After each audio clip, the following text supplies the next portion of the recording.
Вдигни темпото, увеличи печалбите. Темпобет.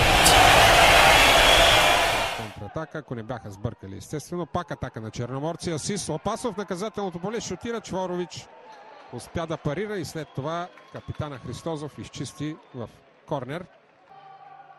Жужу центрира в наказателното поле, а Несия Бел там опитва странична ножица.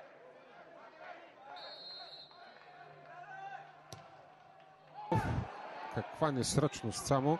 Жужу сега, опасност. Удар на Жужу. Асис има възможност да пробие по левия фланг. Срещу него е Марков. Асис задържа, търси Жужу. Великолепно и гол! 44-та минута. Ето нещо нестандартно в атаката на Черноморец и гол.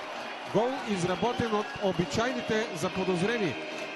Бразилецът Родригес Асис разсече отбраната на миньор по левия фланг и центрира остро, където Жагурта Хамрун Жужу засече топката и след неговия удар тя срещна левия страничен стълб и влетя в мрежата на слисания Иван Чворович. Шут на Балджийски. Коварен изстрел. Балджийски връща за Жужу. Великолепен изстрел на Жужу.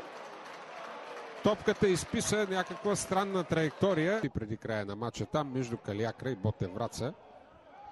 Опасно сега. Центриране на Костадин Марков и Бибишков с глава едва не изравни резултата. Да превземе бургаската врата, пазена от Стоян Колев. Центриране в наказателното поле. Излиза Колев.